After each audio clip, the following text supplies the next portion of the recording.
ก็เอาวิทยุปิ้นกูปิ้นกีมไปเน้อลงเน้อนะปอบ้านแม่บ้านก็ดีจะขับรถขับลาออกคุ้มออกโฮก็มีสติก่อนสตาร์ทรถมันหนักมันหลายระวังตึงรถเปิ้นรถเฮาก็เข้าใจความระมัดระวังเนาะอย่าได้ประมาทขอให้เดินทางสู่จุดหมายปลายทางโดยสวัสดิภาพโดยปลอดภัยทั้งขาไปทั้งขากลับเน้อแล้วตอนนี้ไปก็จะได้ไปตั้งคืนบุญสถานีต่างๆกันเน้อตีเปิ้นวิทยุในเครือข่ายตีเปิ้นหับสัญญาณและการทำมาทรงเวลาตั้งแต่ตี3 ถึง 5 โมงดังต่อไปนี้เน้อขอบคุณสถานีวิทยุคลื่นพระพุทธศาสนาการศึกษาและก็วัฒนธรรมของวัดฝายหินตำบลสุเตปอำเภอเมืองเชียงใหม่ FM 104.50 เมกะเฮิรตซ์โดยเมตตาบารมีธรรมอาจารย์พระครูสมุวิสุวัตวรกิจโจเปิ้นก็ลิงสัญญาณไปตุลุงทองจบก็ลิงสัญญาณข้างรายการตุลุงเข้าไปนะองค์ขลุงในเมืองก็พี่น้องก็ฟังครอบคลุมกันหมดตั้งแต่เพลงบักเก่ามาละขอขอบคุณสถานีวิทยุคณะสงฆ์อำเภอฝางตั้งอยู่ที่วัดพระพุทธบาทอุดมนำบ่อเศร้าวาสำนักวิปัสสนา FM 100.25 เมกะเฮิรตซ์โดยเมตตาบารมีธรรมหลวงพ่อพระครูสุจิตานุรักษ์หลวงพ่อใหญ่เจ้าคณะอำเภอฝางขอบคุณตุปีเลินโดยลิงสัญญาณไปหรือว่าตุปีสุเทพ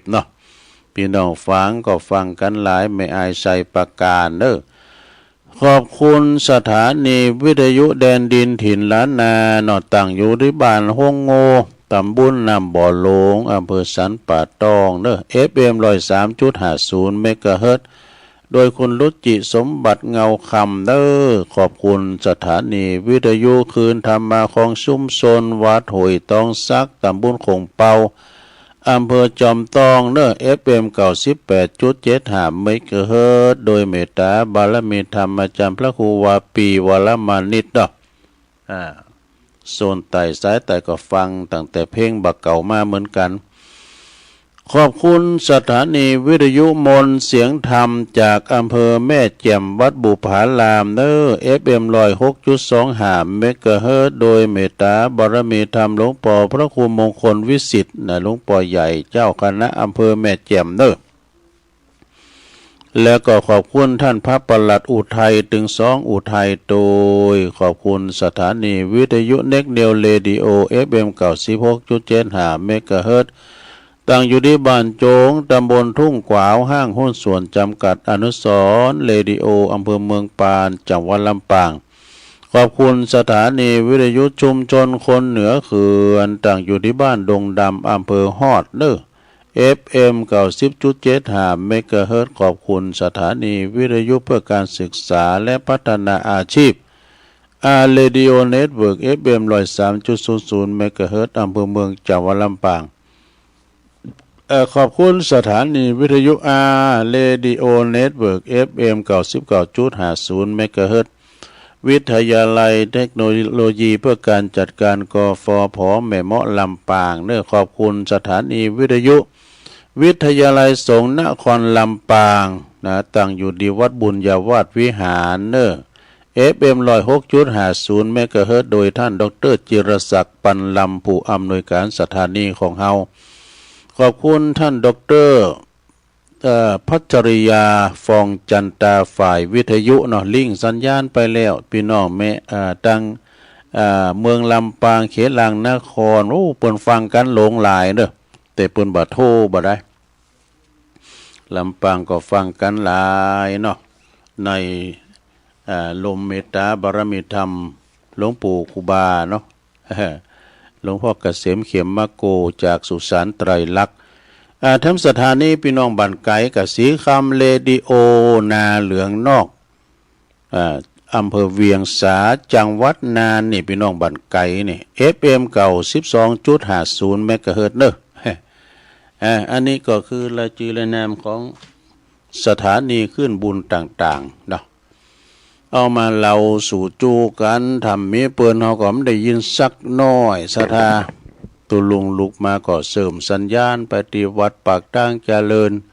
วัดปากตั้งเจริญในปิ้นโหจ่ายไปตามสถานีที่ตุลุงเอ่ยไปเนี่ยนะ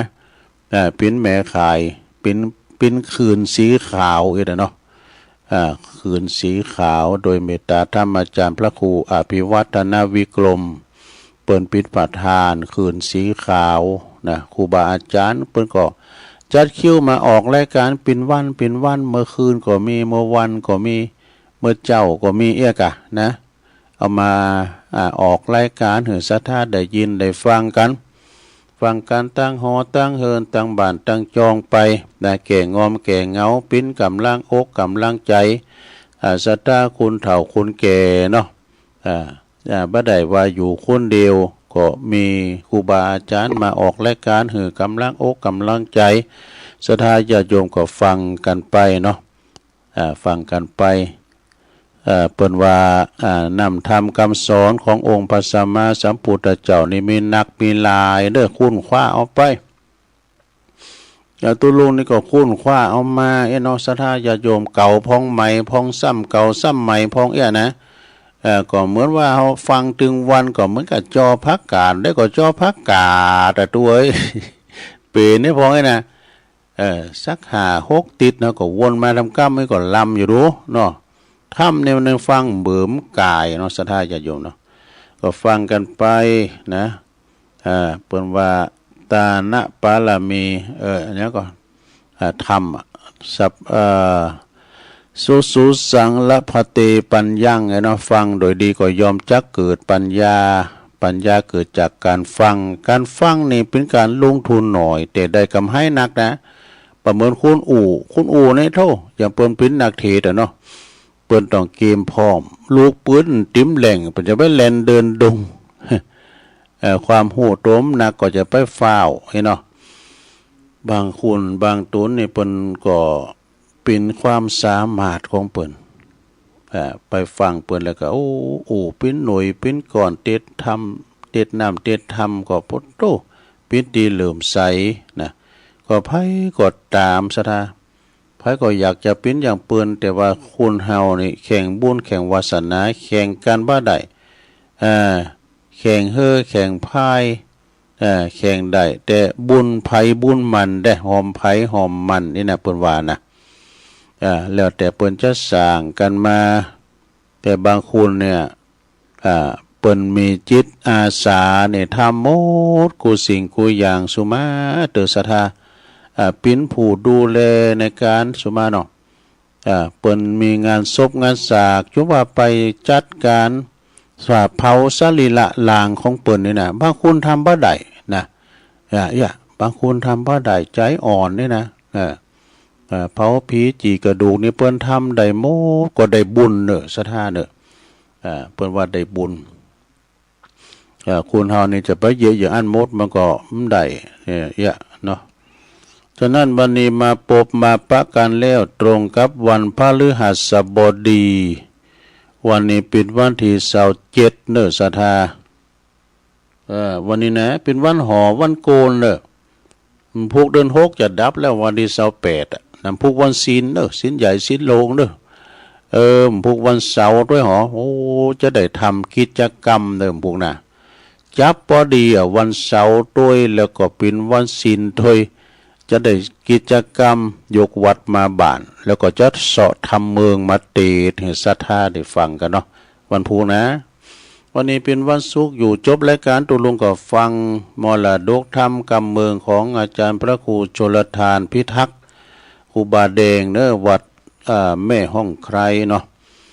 ชั่วโมงที่2ตุลุงก็จะเตดมรดกธรรมเหมือนกันเนอะเตดมรดกธรรมเหมือนกันศรัทธาเจ้าภาพก็อุ้ยมอนล่าวงสายะพร้อมลูกหลานเนอะปุ่นดงหาดนาโกแล้วแม่นิดด้วยกันเนาะแม่นิดกาวาลีบ้านให้ดุงวันนั้นได้จื่อประชากรรมก็ได้แม่นิดกาวาลีเกมนำหยาดเนอะพี่น้องให้ดุงเป็นมรดกธรรมคำสอนในส่งที่2เนาะแล้วก็จะโหลดเรานิทานไปในโต ตอนนี้ไปก็จะเราเนี่ยทานเหมือนกันนะแล้วก็จะลดเราทำเรื่องมหาวินบากแฮมนะเนาะมันเป็นทำอย่างตุทำลองเราฟังพอเรื่องพญาแห้ง พญาแห้งนะมันเป็นจะได้สถาญาติโยมทั้งหลายก็ลดนิทานปุ่มเหมือนกันนะก็ลองฟังพอเนอะเรื่องพญาแห้งจ้ะ พระโพธิสัตว์เจ้าของเฮาเนี่ยเป็นเสวยพระชาติเป็นแห้งเป็นแล้งหรือว่าเป็นแห้งนี่นะก็ยังมีนิทานแถมเรื่องหนึ่งว่าพระโพธิสัตว์เจ้าของเฮาเสวยพระชาติเป็นแห้งเปิ้นได้เลี้ยงบิดามารดาอยู่ในเขาแห่งหนึ่งข้างนั้นก็เกิดว่าฝนมันตกหนักฝนจะตกอย่างน้ำนองบ่เดี๋ยวนี้จ้ะฝนตกหนักแล้วก็ลุมปัดแห้งตัวเตะแห้งตั้งหลายนั้นก็มีความหนาวทนบ่ได้มันมีความหนาวฝนตกมึนแล้วก็มันมีความหนาวจึงพากันเข้าไปอาศัยอยู่ในเมืองปาลาณสีเอโกเศรษฐีก็ยังมีตานเศรษฐีผู้หนึ่งที่เป็นเศรษฐีใจบุญเพิ่นมาจากเมืองบุญไปในเมืองมาก็มาหันแห้งต่างหลายเนาะมีความลำบากโดยความหนาวจะได้ตานเศรษฐีนั้นผู้มีใจบุญผู้มีความสงสารก็จึงหือมหาชนเป็นขลาฉับเป็นขาเป็นว่าเป็นลูกน้องบ่องไปเป็นลูกจ่างก้ำสังกาในบาทในเฮือนตานเศรษฐีเนี่ยเอาปากันสุมไฟปากันเอาไฟมาสุม ปรากฏว่าไปสุมไฟของหลวงไฟก็ลุกชั่วช่วงชัชวานแห้งตังหลายก็มาหึงไฟ มาพิงไฟแล้วก็แล้วใจโบลุดไปในป่าเนี่ยไปในป่าจ้าปุ่นนะเอาอันลูกน้องตั้งหลายตั้งลูกคุณงานตั้งหลายเนาะปากันไปหนุ่มกำละไม่ปากันไปในป่าแฮวปุ่นป่าจ้าปุ่นนี่นะไปยื้อน่ะไปนำเอาสากศพมาสมาเลยอยู่ดีไม่สู้เลยไปเอานำเอาสากศพมาหือแห้งกินกันเป็นอาหารว่ะดูแห้งต่างหลายนั้นก็ได้รับอาหารแล้วก็หึงไฟก็ค่อยมีความสุขกายสุขใจขึ้นมาแล้วก็ปากันบินกลับไปสู่ที่อยู่แห่งตนเนี่ยตั้งแต่นั้นมาแห้งต่างหลายจึงปรึกษากันว่าเศรษฐีในเมืองปาลาณสีนะก็มีกุลมีบุญแก่เฮานักนาแต่นะเฮาวันได้รับความเมตตาจากเพิ่นเฮาตั้งหลายก็เมื่อว่าเฮาได้วัตถุสิ่งของอันมีกาสิ่งใดก็ควรกาไปแล้วก็เอาไปทิ้งตกตีคุ้มของทางเศรษฐีเขาเนาะ ปากันปรึกษาหารือกันแล้วแห้งตั้งหลายเนาะข้างนั้นแห้งตั้งหลายก็หันมนุษย์มีความประมาทแล้วเนาะคือคุณบัตรเจ้าเมืองเขามีความประมาทก็ปากันเป็นหลักมาแห้งนะเป็นหลักกาบเอาเข่าของต่างๆอันจะมีต้นว่าผ่านุงโคใบอย่างอี้เป็นต้นปนตากไว้ตีหาวตีมช้างมาก็ไปกาบเอามาว่าแล้วเอามาตกไว้ที่บ้านทันเศรษฐีเนาะขาบมาแล้วก็บินไปตียังบ้านของทันเศรษฐีก็ปรากฏว่าเอาไปทิ้งไว้ติ้มคุ้มหูหอเฮือนของทันเศรษฐีถ้าเศรษฐีกับลูกน้องก็ไปเก็บไว้บ่หือปนกันว่าตถามนุษย์ข้างนั้นก็มีมนุษย์ทั้งหลายคุณทั้งหลายเจ้าบ้านเจ้าเมืองก็พากันไปกราบทูลพระราชาว่ายังมีแห้งปิ่นโหน่าโจรปิ่นโจรเนี่ยนะมาลักมาขโมยเอาเข้าของต่างๆมีผ่านุงโคใบปิ่นตุ่นหายไปถึงวันไปลักไปพอไปพกผอยนะปิ่นว่าแห้งตั้งหลายกาไปว่า ข้างนั้นพระราชาก็ได้รับสั่งเหือนไปทำบ่วงเนอะไปทำบ่วงซึ่งแห้งปนมาข้ามไปตกบ่งไปแป้งโบ่งไว้นะทั้งปวงนั้นก็จับได้ตัวหนึ่งมาได้ไปยับเอาได้ตัวหนึ่งมาได้มนุษย์ต่างหลายก็กระทำตามรับสั่งปรากฏว่าไปจับได้พระโพธิสัตว์เจ้าใดนี่เป็นพญาแห้งปนพระโพธิสัตว์เจ้าปนเสวยพระชาติเป็นพญาแห้งเป็นหัวหน้าแห้งไปยับใส่โต๊ะเก้าเหมือนกันเนาะจับใส่พญาแห้งนำไปถวายพระราชาพระองค์ก็ตรัสถามซึ่งแห้งนี่ว่าเหตุใดปินไปมาอย่างใดนี่พระโพธิสัตว์เจ้าก็เล่าถวายเหมือนกับในยะกล่าวไปมาแล้วแต่หนหลังว่าอันข้าเดชพระราชาพิเจ้าพวกข้าพเจ้านี่มีความเดือดร้อนคราวหนึ่งก็มีความหนาวกันนี่กะออกมาอยู่ตั้งในป่าออกจากป่ามาอยู่ในเมืองเศรษฐีเปิ้นหันความลำบากเปิ้นก็มาสุมไฟดังไฟมาหือหึงแล้วก็มีความสุขใจกันได้กินอาหารก็ก็มีความยินดีที่จะตอบแทนบุญคุณจะตอบแทนบุญคุณกับอันทันเศรษฐีเนาะพระโพธิสัตว์เจ้าก็เล่ามาถึงตรงนี้ตนเนี่ยเป็นผู้ที่ปฏิข้าพเจ้านี่นะเป็นผู้ที่ปฏิบัติต่อบิดามารดาพ่อแม่ที่เพิ่นตาบอดอยู่เป็นนิดนี่นะสมเด็จพระบรมบพิตรนี่ก็คือพญาจอมเมืองได้ทรงฟังก็เริ่มใสว่าโอ้สู้เขาก็เริ่มใสในพญาแห้งแล้วก็แห้งต่างหลายก็จึงรับสั่งให้แก่บ่วงเนอะแก่บ่วงของพญาแห้งออกปล่อยไปตามความปรารถนาของพญาแห้งนี่พระโพธิสัตว์เจ้าตีเสวยพระชาติเป็นพญาแห้งก็คือโอวาทแก่พระราชาแล้วก็ลาไปสู่สำนักแห่งตนอย่างบิดามารดาไปหาพ่อแม่ของตนเปิ้นก็วันนิทานเรื่องนี้พระโพธิสัตว์เจ้าเป็นพญาแห้งสอนพญาแห้งสอนเรื่องนี้ที่มีมาในชาดกเนอะก็เลยเป็นนิทานเอามาเล่าสู่จู้กันฟังเป็นพญาแห้งตีเลี้ยงปอเลี้ยงแม่มีอานิสงส์เลี้ยงปอเลี้ยงแม่นี่มากมายดังวิสัชนามาชันนี่เลยดู อันนี้จบไปในหลวงเด้อ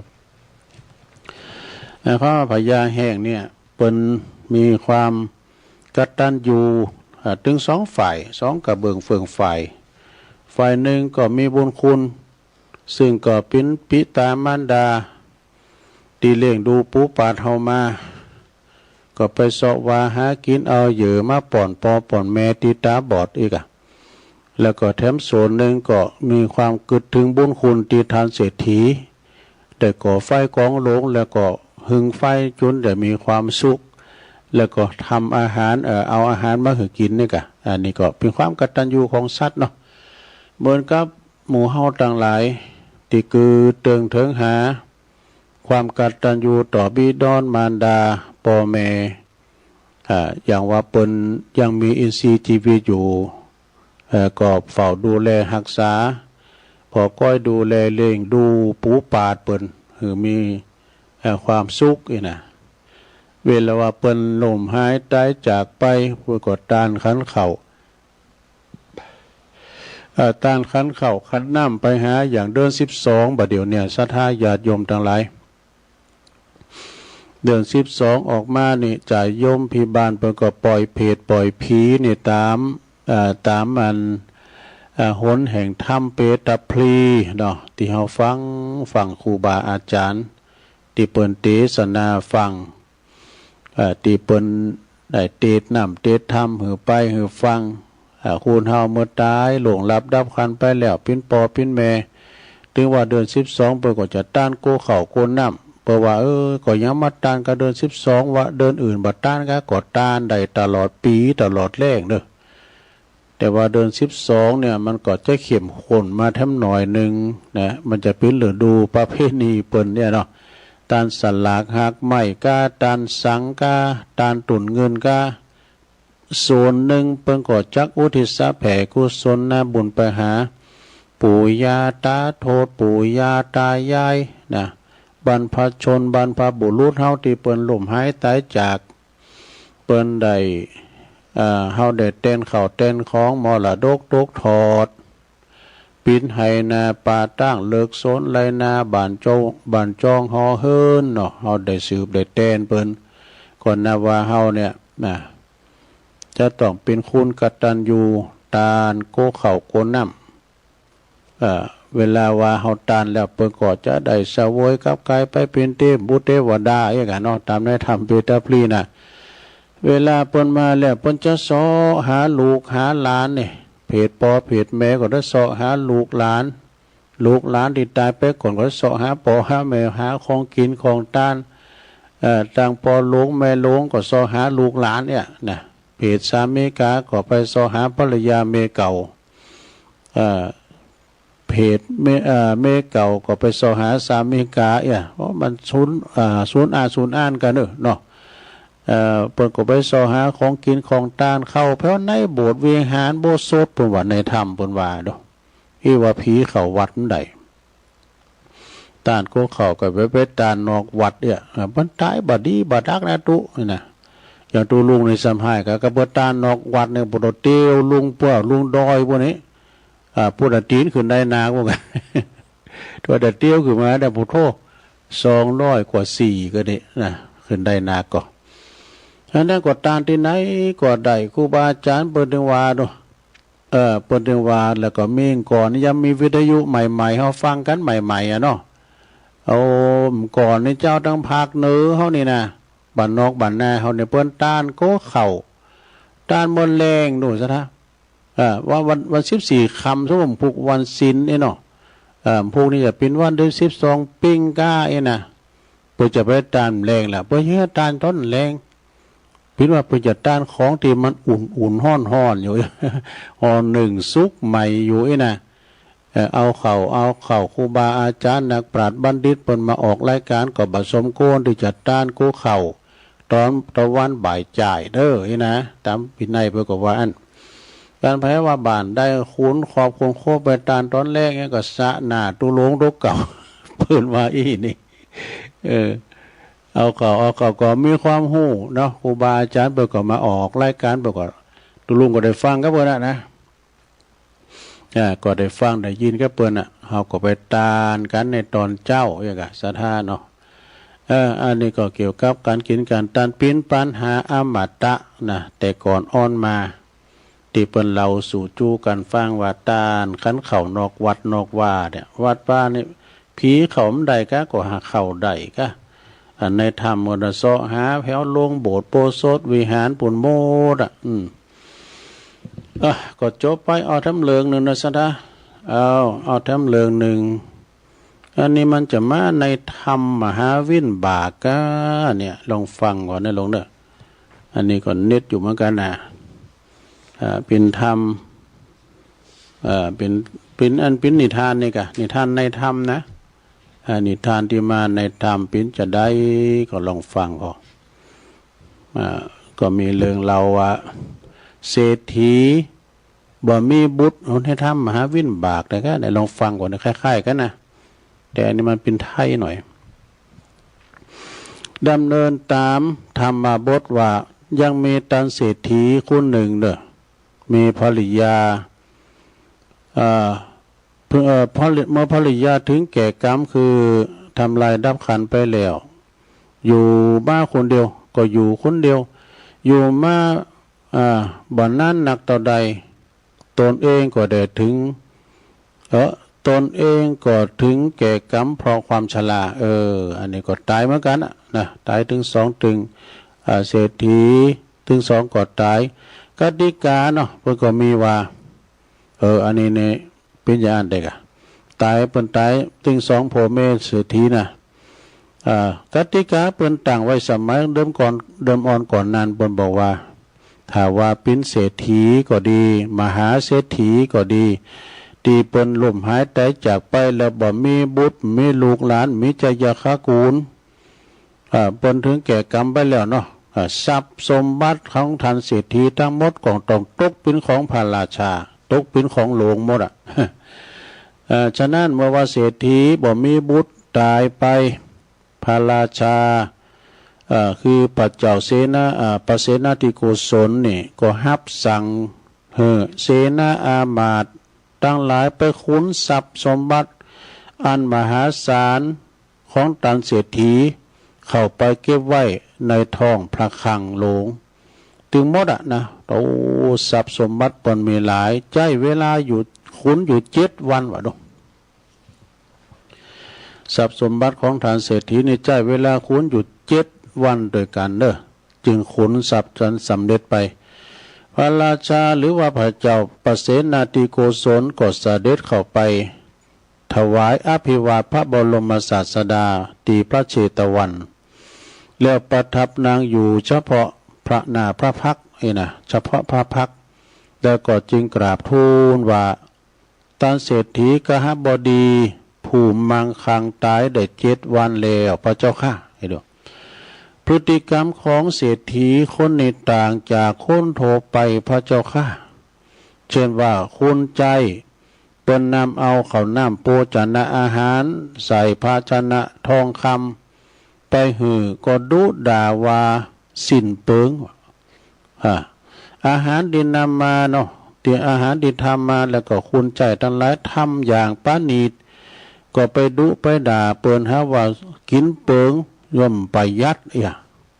ผ่านุงโคใบผ่าพื้นแผ่อันปานีตก็บ้านุงวะกลับไปนุงผ่าเปิกผ่าน้ำแป้งผ่าเปิกนะพื้นที่มันหยาบนั่นวะนะคันลมนะเพราะว่าล่มคันสวยอันคันสวยคันงามก็คือจอกอันงามเนี่ยก็บ่ใจนะบ่ฮู้จักเอามาใจกลับไปใจลมใบตาลวะเนาะลมใบตาลก่อนนั้นมีกุบใบตาลก็มีนะเนาะลุงเนาะกุบใบตาลเนี่ยต้มก่อนนี่มีนะเปิ้นเอาใบตาลแปลงนะแล้วก็รถม้ากันไหมเนี่ยก่อนนี่มันมีรถยนต์มันเป็นรถม้ารถโง่นี่กะรถม้ากันไหมสวยงามก็บ่ขี่กลับไปขี่กันไหนที่มันเก่าที่สุดวะนี่ว่าขี่อันเก่าที่สุดสมบัติไม่มากมายเหลือขนาก็บ่ฮู้จักใจเด้อเนี่ยบ่กินบาตานสมาเด้อเบิ่งเด้อบ่ขี่บ่เหี่ยวหยังเพิ่นไปไหนก็ไปนะเก็บงามไว้เงินคำกำแก้วถ้าว่าเอามาใจก็เป็นก่อนโกดก่อนหินก่อนดินหินพาไปมีการราคาสินหยังมันได้เอามาใจในการสร้างความสุขให้กับตัวเองบริจาคเตตานนะทั้งที่ลูกจะสืบตระกูลสืบสมบัติก็บ่มีพระเจ้าข้าดูพระเจ้าปเสนาธิโกศลก็นำเรียนรายงานให้กับพระพุทธเจ้ามีลูกมีเต่าสืบแดนตระกูลสักอย่างนะพระบรมศาสดาก็จึงตรวจดูบุพกรรมของตาเศรษฐีโดยญาณก็เลยหู้แจ้งแล้วจึงตรัสแก่พระราชาพระเจ้าปเสนาธิโกศลว่าท่านพระมหาบพิตรด้วยในบุพกรรมจาดแล้วของท่านเศรษฐีคุณนี่นะมีอันจะอยู่มีอันจะอยู่มีอันจะกินอยู่นะจาดแล้วปังหลังนะบุพกรรมแล้วก็มีหันเจ้าหนึ่งเนอะเจ้าวันหนึ่งได้หันพระปัจเจกมีนามว่าตะกะลาสิขีเกิดศรัทธาขึ้นมาบอกภรรยาแล้วก็คุณใจทั้งหลายไปใส่บาตรกันเด้อนะตุเจ้าเปิ้นมาบิณฑิบาตปากันดาโค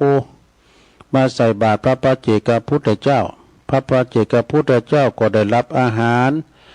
อันปานีจากผู้เป็นภรรยาแล้วก็คุณใจเอาใส่ในบาตรติมนั่นพอดีนะแล้วพระปัจเจกพุทธเจ้าก็เลยกลับไปนะเสด็จหลีกไปอันติวัดเนาะเมื่อพระปัจเจก กลับไปสู่สำนักแล้ววันนั้นแกจึงมาเกิดภายหลังเนอะท่านเศรษฐีนะก็มาเกิดภายหลังว่าพระสมณะนี่อาศัยคนอื่นเป็นอยู่เนอะอาศัยต้องกับพี่น้องเจ้าบ้านหือกินหือตานเฮาได้เมื่อตานกินข้าวกินอาหารชั้นข้าวแล้วเนาะก็อาจจะมีแต่รับนอนเนี่ยสบาย มีการทำงานอย่างเอกก็คืออย่างอีแล้วก็อาหารติมบาทนั่นนี่ถ้าหากว่าเฮานำมาให้คุณใจเฮากินอาจจะทุนรายได้เนี่ยทุนรายได้ในครอบครัวไปบ่น้อยเลยทีเดียว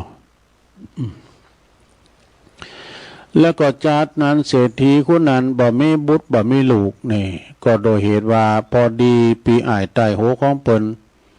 ได้ถึงแก่กรรมไปวะก็เลยเอาลูกของปีอ้ายนั่นนะ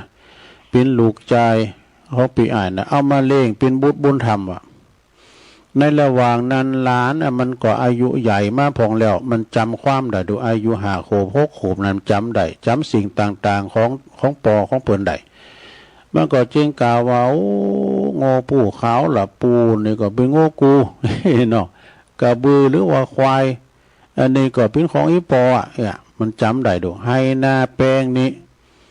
ก็เป็นของอีปอเนาะต้มหน่อยตกเป็นของฉันหมดเลยแต่ว่านั่นรับพามไปได้เนาะผู้ปีนอ้าวหรือว่าผู้ปีนอ้านี่ก็ได้ยินดังนั้นแล้วก็ตกใจโหไอ้นี่เนาะมันสามารถกล่าวกำอย่างอี้เมื่อว่ามันมีวัยยะอันใหญ่ขึ้นมาแล้วมันจะทำอย่างอื่นทรัพย์สมบัติทั้งหลายของปอมันเนี่ยมันก็จะเอาไปหมดนะเฮาผู้เล่งหันจะบ่มีส่วนอันอย่างเลยมันจะเอาไปหมดแล้วครอบงำหมดแล้วโดยความโลภเนาะศรัทธาญาโยมความโลภเนี่ยมันเข้าไผออกไผโลภะความอยากได้โกบันตกเป็นของคนอื่นโดยความโลภนั่นอันเป็นถ้ามือเศรษฐีนะก่อนหนามืดตาโมกหนามืดมาแล้วดอกจึงหลอกหลานหลานวันนี้เขาจะไปหาเห็ดนะชั่วเขาไปแพะไปไปถึงกลางป่าเลยบิดคอละอ่อนน้อยนั้นตายเห็ดที่ในป่าจ้าพีดิบปุ่นโดยมือของตนเองในป่าจ้าพีดิบไปหลวงประวัติไปขาดทิ้งเห็ดในป่าจ้าพีดิบโดยมือของตนเองเมื่อเขาตายไปแล้วจากนั้นก็ไปตกนรกเนาะจือว่าโลลุวะนรกเนี่ยได้100,000 ปีว่าดูซะไปอยู่ในเมืองนะ6นะโลลุวะนรกเลย100,000 ปีพ้นจากโลลุวะนรกแล้วก็จึงได้มาเกิดเป็นมหาเศรษฐี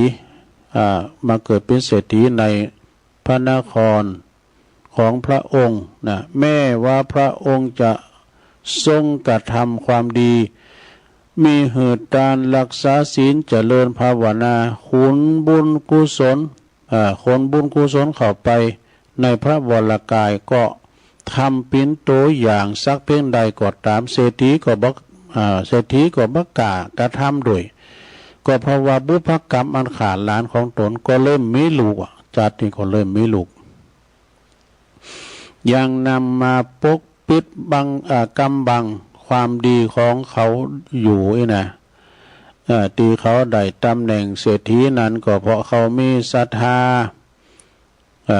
สั่งหือภริยาแล้วก็คุณใจมาใส่บาตรเป็นเศรษฐีแหละเศรษฐีในนามบ่ได้จะกินก็โกผานจะต้านก็โกเสียงกินต้านเนี่ยก็ยอมเยาะแต่เศรษฐีตีนแมวก็มีเขาก็ที่เขาได้ตำแหน่งเศรษฐีนั่นก็เพราะว่าเขามีศรัทธาเนาะมีศรัทธาเหลื่อมใสหันตูเจ้ามาขอเอื่นบอกให้เปิ้นทั้งหลายมาใส่บาตรเด้อนะสีภรรยาแล้วก็คุณใจก็มาใส่บาตรพระปัจเจกพุทธเจ้าอันเขาบักกาบริโภคสมบัตินั้นพออย่างไรบักกาบริโภคขอน้ำอันประดิษฐ์นั้นก็อันประดิษฐ์นั้นก็มีอยู่นะเพราะว่าโดยอกุศลจิตที่เขากึศเสได้อาหารตีภริยาและคนใจนำไปใส่บาตรของพระปัจเจกพุทธเจ้านั่นเองเนี่ย เนี่ยเพราะว่าไปเสียดายของกินของตาลใส่ไปแล้วซะนะเปิ้นว่าจะไปกินแหนงแข็งใจตาลโดยใจบริสุทธิ์บ่ได้เสียดายของตาลเฮาตาลไปแล้วเปิ้นจะกินก็หาเปิ้นจะฉันก็หาจะว่า3 ปีที่แล้วก็มาถามมาปวดทุ่มก่อนไปปีนั้นเปิ้นจะร้องทุถ้าไหลถวยลงนะมีไหนปอตาลเนี่ยถามหาอยู่เนาะมหาบ่ผิดบุคคลผู้บ่มีปัญญานะนั่นก็มีทรัพย์มากนะเปิ้นว่ามีปัญญาแต่มีทรัพย์มากหนักก็บ่ได้บริโภคให้เหมาะสมกับฐานะภูมิของตนเฮาพระตถาคตได้ตรัสไว้ดีแล้วว่าหยังอะไรนะก็ตกอยู่ในไตรลักษณ์เด้อไตรลักษณ์นั้นไม่มีหยังปะล่ำก็คือสิ่งของที่มันบ่เต็งแต่แน่นอนมันเป็นตุกเป็นอนัตตาพระมหาบ่ผิดผู้มีปัญญาจงตรองดูเถิดว่าแต่ก่อนทรัพย์ทั้งปวงที่คุณอยู่7 วันนั่นนะเป็นของเศรษฐีเป็นเศรษฐีเดี๋ยวนี้แปลเปลี่ยนไปเป็นของหลวงไปให้แล้ว มันเป็นของหลวงเหมือนกับเฮาเกิดกันสถานเนาะเสตั้งใบลอยใบซาวก็ตามเดี๋ยวมันจะอยู่ด้วยเฮาตลอดดูกำแรงมาแม่กาแป้มมากาแม่กาพุ่มพวงมากาเนี่ยก็เปลี่ยนไปละเป็นของแม่กาไปแล้วมันก็เป็นอนิจจังบัจจัยเตงจะตั้งมันจะอยู่ด้วยเฮาตลอดปนหุ้นก่อนเพราะว่าเงินทองไปเที่ยวเดียวก็กลับมาการเอาขี่ข้านมันก็ปีกมาทำซ้ำเนอะการเอาไปหับจากอักใบก็จะปีกมาอยู่เงิน100เงินปันนี่นะก็จึงจัดว่าบัดเตงเนอะสถาเขาของเงินคำสัมปตินี่ก็จัดว่าปิ้นตุกแล้วก็ปิ้นตุกท่านเป็นเศรษฐีเดี๋ยวก็เปลี่ยนเป็นมาเป็นของหลวงของเป็นของเศรษฐีเดี๋ยวก็เปลี่ยนมาเป็นของหลวงจัดว่าเป็นของบัดเตงจัดแต่ว่าปิ้นตุกเพราะมีเกิดมีแก่มีเจ็บมีตายกันทั้งด้วยกันทั้งพิภพที่ว่าเป็นอนัตตานั่นก็เพราะว่าเฮาบอกสังขารปัจจัยอยู่เช่นบอกมันว่าอย่าแก่เนอะอย่าเจ็บเนอะอย่าตายเนอะ ก็บอกมันก็บอกฟังบังคับบ่ได้เมื่อจบพระธรรมเทศนาพระเจ้าประเสนาธิโกศลก็ได้กลายเป็นพระหูสูตรหูแจ้งในธรรมหูแจ้งในธรรมส่วนว่าการบรรลุธรรมนั้นได้บรรลุเป็นโสดาบันโสดาปฏิผลมาก่อนหน้านั้นแล้วเนี่ยจบนิทานเรื่องเศรษฐีผู้ไม่มีบุตรเพียงเท่านี้อันนี้จบลงไป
ติโยมทั้งหลายเนาะตุลุงก็พักเบรกพักครึ่งลุกมาเนาะออกเตียวไปเตียวมายืดเส้นยืดสายยกใหญ่ค่ายตีไปเข้าห้องน้ำทำกิจโซนโตแล้วก็มานั่งอุดต่อในชั่วโมงที่สองเนาะชั่วโมงที่สองขณะนี้ท่านทั้งหลายก็กำลังฟังรายการสเปเหระปะกินากะขอนลุงไก่แจ้งรายการเสียงธรรมแสงทองดำเนินรายการโดยตุลุงยองนะมานางอู่นางจากะปอออกไม่ออกศรัทธาตันสาธุชนญาติโยมทั้งหลายเนาะที่เปิ้นบ่หลับบ่นอนตื่นเจ้ามาก็ดีปิ้นกำลังอกกำลังใจแต่บางคนเนี่ยโอ้เปิ้นกล้าขายเนาะกล้าขายไล่ลองปิ้นปอกล้าในขายเปิดร้านเปิดโรงแล้วนะไปกาดไปลีเอากาดเนื้อมาขายกาดไก่คนเฮาบ่เดี๋ยวนี้ถ้ากินกับกาดนะเนาะศรัทธาเนาะคนอยู่ไกลกาดยังแค่หน่อยดูตางกินจ้อผักกาด ของกินของหวานนี่จะกินสังไงนะโอ้ยทำไมพออากาศหนาววัดอย่างหนาววัดน้องเกิดก็ดีนี่ตำบุญตาตุ่มหั่นนะเพราะว่าจะปิ้นหนาววัดบ้านแม่จันเขาเวงตากการก็เนี่ยโต้คุณหนักคุณหลายก็ได้ยังยุกยาเวชภัณฑ์ปอกายยาก็มีขยาของกินของวามันมีหันซับปะเนาะไก่กาดนี่เดี๋ยวยังแควนหน่อยเมื่อก็พาอยู่ไก่หงยานี่ซะนะเจ็บปินยินอุ่นเนี่ยเธอถึงหงยาก่อนดูนะครับมาคือพอเนี่ยเปิ้นอยู่ห่วยอยู่ด้อยเนี่ยซะนะเวลาสุมาเดี๋ยวเปิ้นเจ็บต้องแต่เกิดรูก็ดีมดีนะมาเกิดกลางต่างนะ มันไกลนะซะนะลองเขาขี่รถไปหรอกจะเขาไปทางห่วยทางดอยพวกนี้เนาะทางงานทางอมกอยกัมสังไกนะเปิ้นก็จะมาหงยาก็ไก่ซะละเนาะแล้วเนาะศรัทธาญาติโยมทั้งหลายวันนี้ชั่วโมงที่สองก็ตามสัญญาไว้จะติดมรดกธรรมเนาะธรรมคำสอนเป็นสาถาโวเนาะติดหลวงหมอนอุยลาวงสายะนี่เปิ้นเป็นเจ้าภาพละแมนนิดกาวาลีตัวแล้วก็จะโหลดปันป้อนเหล่านิทานปันป้อนตัวเนาะศรัทธาญาติโยมก็อดถาดาฟังไปนะเสร็จจากหันแล้วกันเดียวตุลุงก็จะมาอ่านข่าวสารนะงานบุญครูบาอาจารย์นอนแล้วมาตักตั้งลายที่เปิ้นส่งเฟซส่งไลน์มานะแล้วก็จะมาเปิดสายหน้าไม้กันต่อไปฟังธรรมกันเด้อฟังธรรมก่อนตั้งนาโมไว้กันเด้อศรัทธาญาติโยมทั้งหลายมรดกธรรมกำเมืองเด้อกุมะพอง พ่อจาน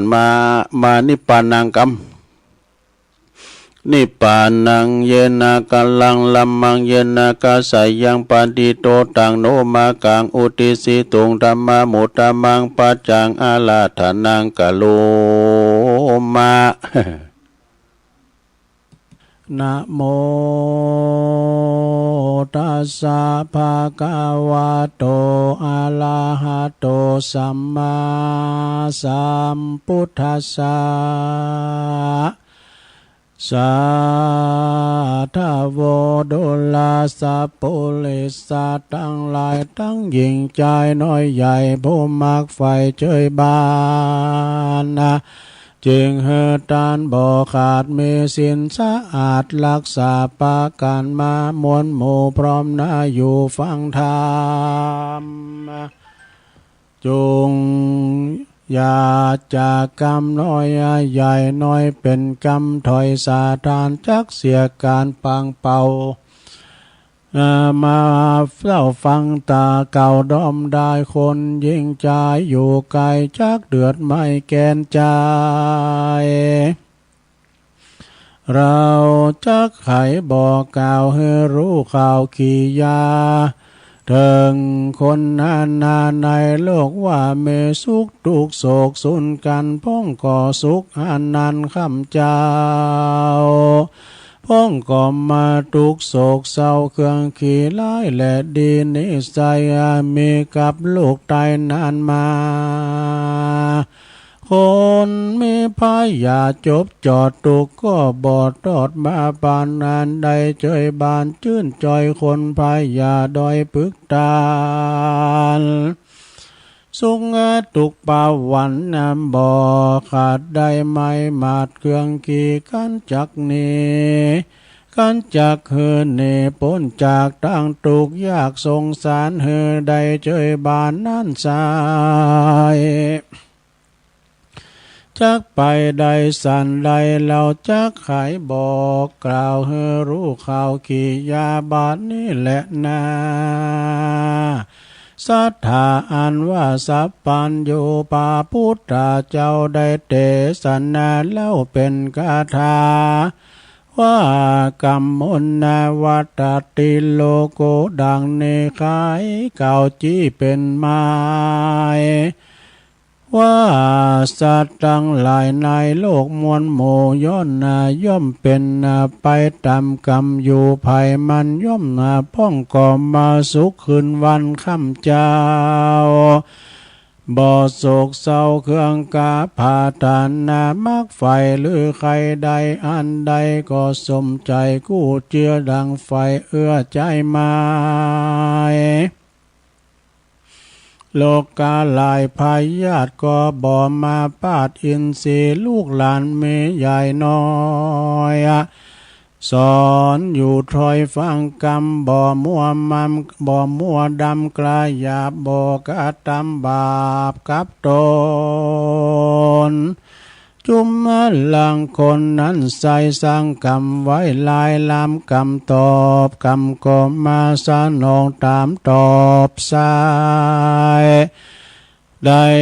ตกไล่เครื่องกาอาณาถายากไล่หาเลี้ยงใส่ตามบ้านเอวขอตานเลี้ยงตองตุกโศกซองเครื่องขี่เปียที่ก็มีบ่อขาดมายาก็บ่อาจจักหายพ้องก็มาตายแต่น้อยบางพ้องก็มากาดก้อยยำจันลาตามกรรมมาปาตอบใส่เฮอได้ไล่แลดีสัตว์ในโลกีน้อยใหญ่บ่เว้นไว้ตั้งตายย่อมจักวำไว้มวยมังบอลโลข้างคนใดกระจักตายไว้หรือจ้าตามกรรมตอบตาตัวตันกรรมภัยมันเผาเจือภัยได้ไฟ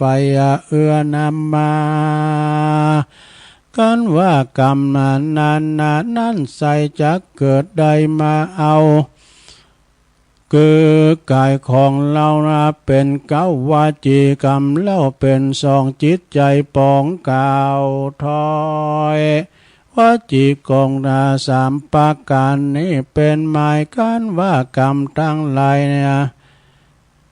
น้อยมากย่อมมาจากเจตนาดัง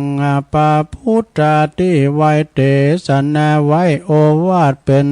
บทบาทคาถาว่า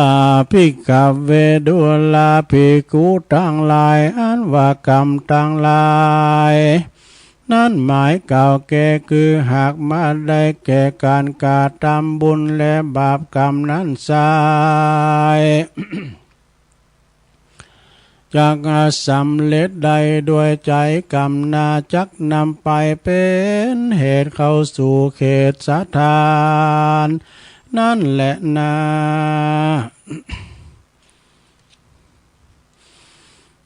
ดังสัตดาดังคนน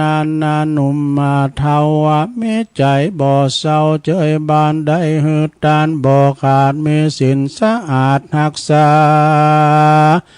ภาวนาข้ามเจ้าบ่อบาปเศร้าเมาวนย่อมมาเมื่อตน ยามเมื่อตนก้อยอากาศชีวิตขาดใจตายบุญต่างหลายสร้างไว้จักปากฏได้เล็งหันเมียจิตผายพันไปสู่ยังที่อยู่เกษมสีได้สดสาดีชื่นจอยในภาษาซอยเมืองสวรรค์นั้นแลนะอันว่าบาปบุญนั้นนาอันว่าบาปบุญกรรมนั้นใส่อาภัยสร้างไว้ลายลำย่อมมาตามขึ้นครอบใจยองตอบด้วยไปบ่เร็วไวก็จะตามกาลละกว่าภัยมันจักด้วยตันตอบใจเฮือใดไล่แลดีกันแล้วว่าคนบุญมีนั่นเราว่าตุกคำเจ้าเจยบานกันว่าสร้างบาปหานั้นโสดย่อมมีตุกโทษเครื่องกาจุมสัทธามวลหมู่อันนั่งอยู่ฟังธรรมอยากกระทำกรรมบาปจงมันหาบทางดีมีศีลธรรมเมอย่าได้ขาดอย่าได้ประมาทละสากันว่ามอลานามวยมั่งจากโลกกว้างเมืองคนย่อมเอาตนไปเกิดที่ผาเสดเกษมใจดังพาตาปะทาธานาในกึดถอยบอกกากาดก้อยไกลกลาขอสัทธามวลหมู่จุงได้อยู่เจยบานะโลคาหารพยาธิจะได้มาปาดอินทรีอายุเมเตียงตะวันนั้นเล่าโสภายานได้ไกลกากลาดก้อยจุยใหญ่น้อยยิงใจแดดเดินเนติตังขียาสังวันนันนาวิเศษจาห้องเหตุธรรมกรรมสอนก็บังโกมโสมเรสาเด็ดแล้วเต่านี้ก่อนแลสาธุสาธุสาธุเอาแล้วจบไปแล้ว ทำกล่อมเมื่อเจ้านี้ก็เทศทำพระละมีปัญจันบัดนี้ก็เทศทำกรรมสนองนะมีกกรรมเนาะศรัทธาญาติโยมทั้งหลายกรรมมุนาวัตติโลโกสัตว์โลกทั้งหลายเนาะยอมปีนไปตามกรรมไผกรรมมันเนาะคุณเฮาเกิดมาในสถานะก็บ่เหมือนกันร่างกายรูปร่างผิวพรรณต่ำสูงขาวดำบ่เหมือนกันเนาะศรัทธาเนาะอย่างเมืองไทยนี่ก็เป็นเอเซเนาะเมืองฝรั่งนี่ปุดตู้เฮาพอฝรั่ง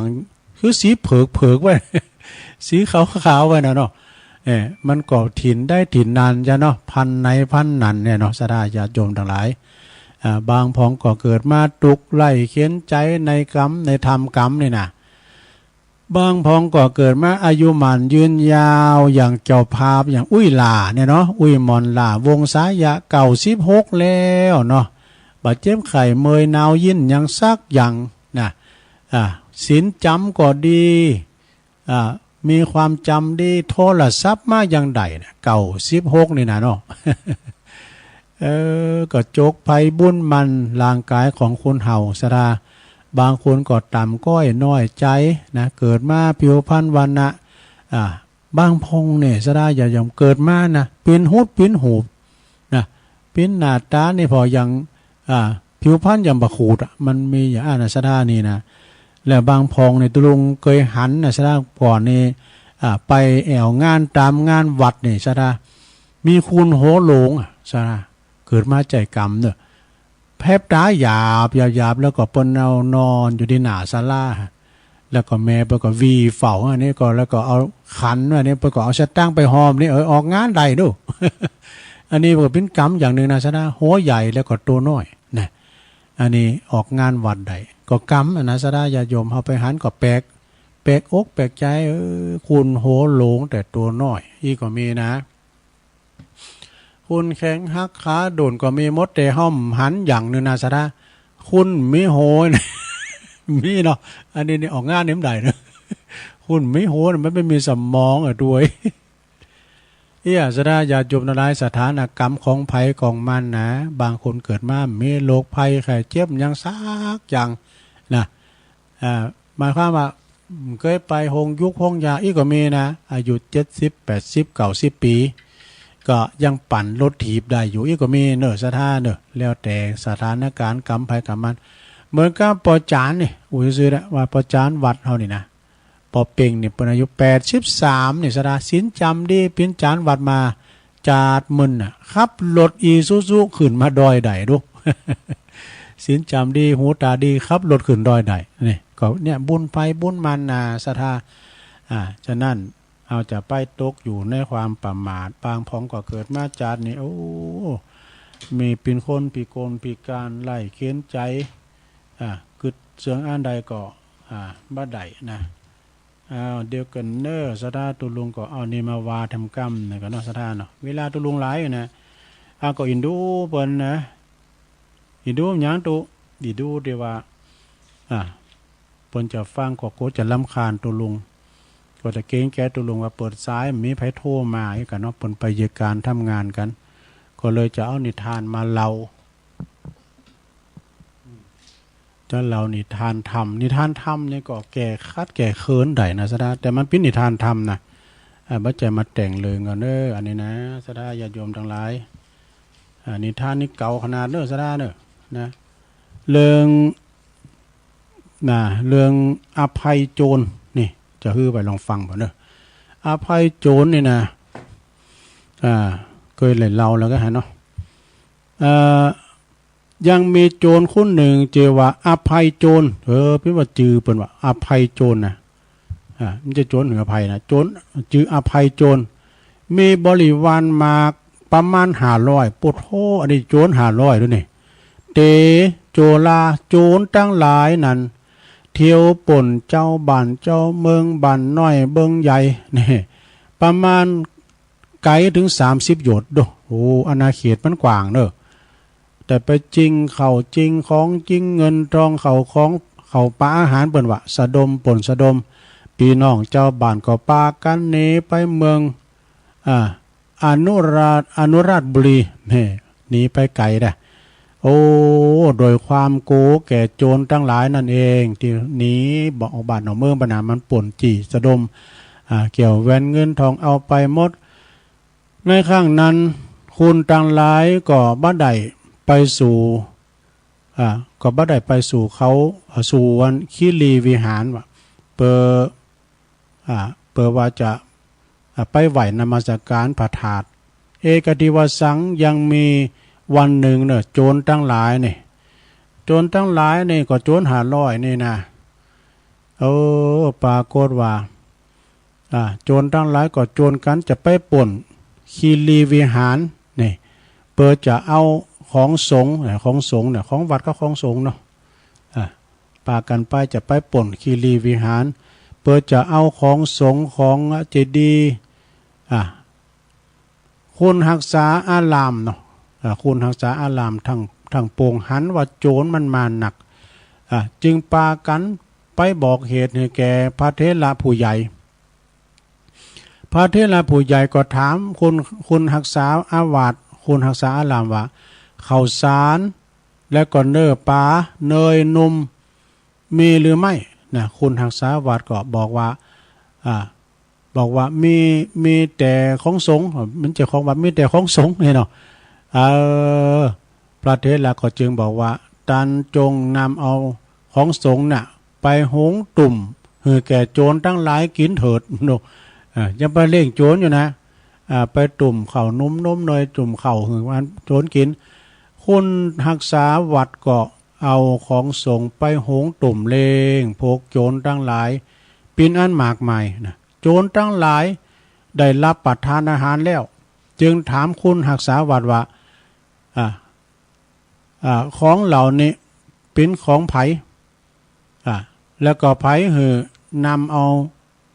ของหมดนี้มาหือเฮาบริโภคนี่นะถามว่าไผสั่งมาแหมกินเนี่ยนะ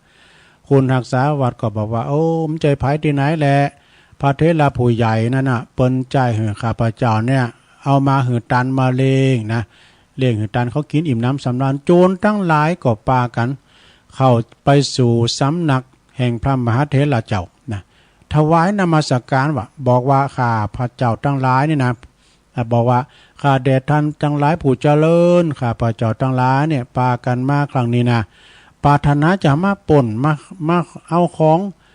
องสงฆ์แล้วก็ของเจดีย์ในคีรีวิหารนี่โลบัดนี้เนี่ยข้าพระเจ้าทั้งหลายก็มาเริ่มใส่ในปฏิสันฐานของตันคือหมายความว่าต่างใจจะมาป่นแล้วก็ขึ้นว่าครูบาอาจารย์เป็นปฏิสันฐานตอนรับโดยเขานำโภชนาอาหารเนี่ยเนาะโจรทั้งหลายก็กินมาซ้ำนึกว่านะมาเริ่มใส่ในการปฏิสันฐานของท่านมหาเถระตั้งแต่ว่านี่ไปเบิ่งหน้านี่ข้าพเจ้าทั้งหลายจะรักษาเด้อรักษาซึ่งวิหารบ่ให้เป็นอันตรายนี่เฮือเจ้าบ้านเจ้าเมืองเขามาทำบุญเจดีย์เถิดนะโดยความปลอดภัยนี่โจรทั้งหลายก็จะรักษาอารามตั้งแต่วันนั้นเจ้าบ้านเจ้าเมืองก็ปากันเข้ามาทำบุญกันที่วัดในวิหารเป็นอย่างดีนะขึ้นสู่ลุงหาวัดว่าอารามมาไหวพัฒกันโจรทั้งหลายก็ปากันโจรทั้งหลายก็ปากันมาต้อนรับที่หิมฝั่งแม่น้ำเจ้าบ้านทั้งปวงเข้าสู่วิหารเนอะได้ทำบุญทำทานกันทำการกุศลในพัฒนาเจดีย์ในคราวบ้านในเจ้าบ้านเจ้าเมืองทั้งหลายถว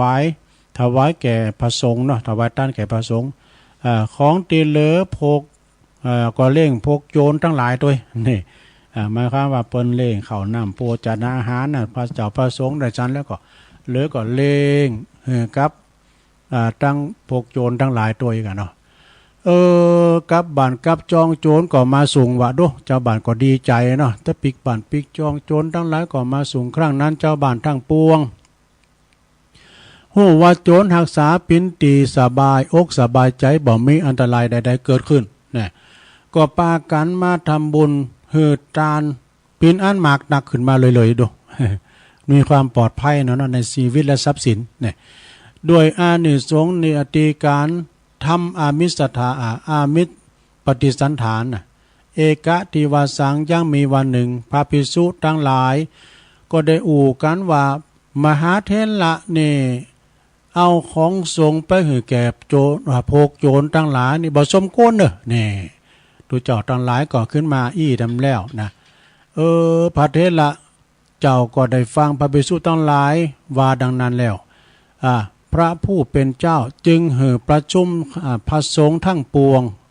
แล้วก็ถามพระสงฆ์ทั้งหลายว่าอาวุโสดูก่อนท่านผู้อาวุโสทั้งปวงโจรทั้งหลายโจรกันจะมาป่นเอาทรัพย์ของสงฆ์นะจะมาป่นเอาของสงฆ์แล้วก็ของเจดีย์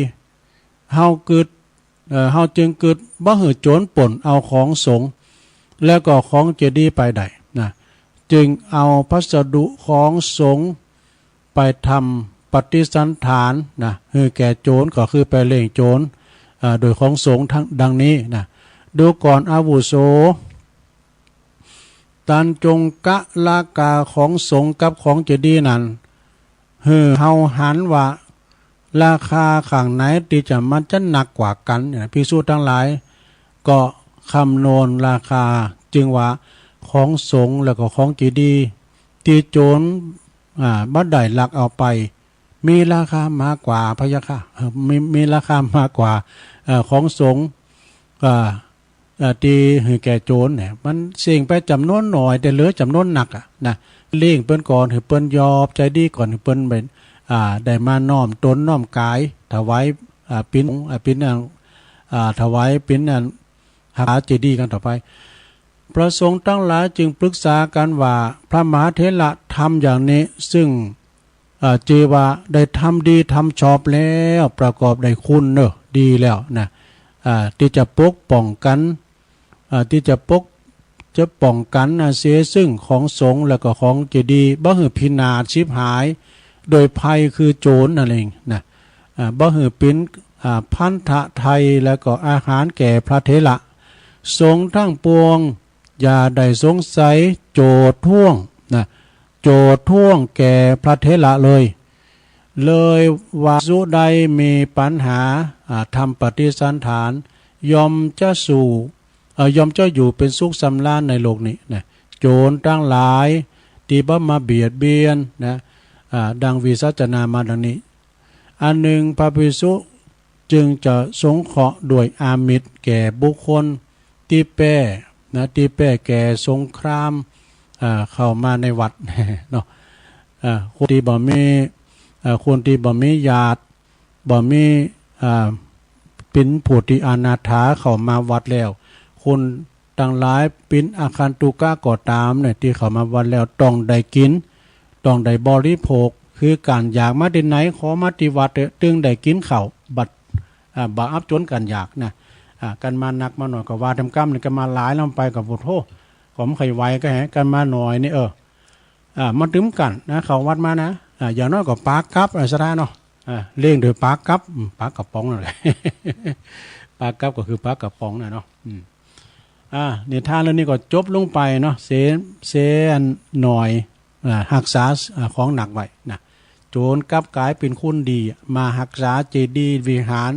ลานเจดีย์เปิดมาทำบุญก็ป้องกันไปสูงถึงบ้านถึงจ้องเนาะสะดวกสบายทั้งทรัพย์สินและชีวิตเนาะขอบคุณอุยลา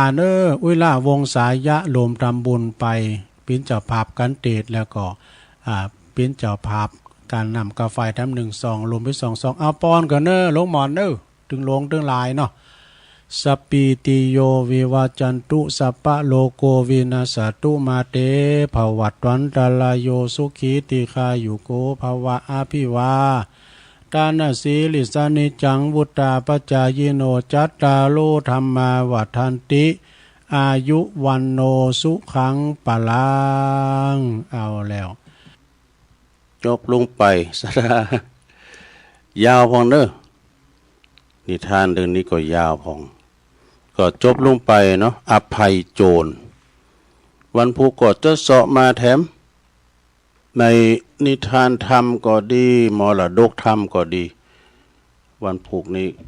ก็จะเป็นวันเสาร์ทำกิจกรรมโดยศรัทธาญาติโยมทั้งหลายเนาะก็ต้องขอบคุณเนาะกับศรัทธาญาติโยมทั้งหลาย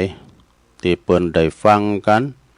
ก็แต่ประเด็นนี้ก็หลายสถานีที่เปิ้นดักไปนะ ก็เป็นสังเนาะที่เปิ้นดังก็ฟังกันไปที่เปิ้นดักก็เป็นสังฟังย้อนหลังก็ได้นะได้ประกาศข่าวสารงานบุญครูบาอาจารย์สักหน่อยศรัทธาญาติโยมก็วันนี้เปิ้นจะมีการประชุมคณะสงฆ์จังหวัดเชียงใหม่โดยพระเดชพระคุณท่านเจ้าคุณพระเทพมังคลาจารย์เจ้าคณะจังหวัดเชียงใหม่พร้อมโดยรองเจ้าคณะจังหวัดเจ้าคณะอำเภอเลขาเพื่อจะประชุมประจำเดินที่พุทธมณฑลจังหวัดเชียงใหม่เนาะอันนี้ก็งานคณะสงฆ์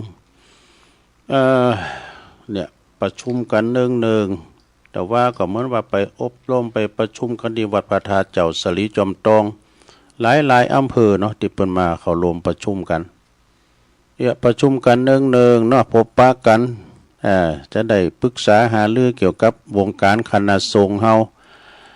เวลาว่ามีเรื่องมีราวหยังก็จะได้ช่วยกันนะเป็นพลังสามัคคีสังฆสามัคคีสุขาสังฆสัตสามัคคีความพร้อมเพรียงเป็นสุขเฮามีความสามัคคีเป็นน้ำหนึ่งใจเดียวกัน ทำมันยังก็ไปแนวเดียวกันบ่คัดบ่แย่งกันถ้าเฮาคัดกันเนี่ยคืดมันเกิดอย่างตุลุงวาน่ะ คืดก็คือเสน่ห์จังไรตั้งหลายเนี่ยนะคืดลงวัดก็วัดห่างคืดลงบ้านก็บ้านห่างเนี่ยนะสถาฉะนั้นก็ปองดองรักใคร่สมานฉันท์เฮาเจ้าปุดเหมือนกันเนาะสถาไปหันข่าวตีบดีบังงามกาของคณะสงฆ์กาอันนั้นเป็นปิ้นข่าวปลอมพองตูเจ้าปลอมพองสถาจะไปใจอ่อนใจจางก็เป็นธรรมดาไปมันก็มีทุกหน่วยงานเนาะสถามันตึงเป็นธรรมดา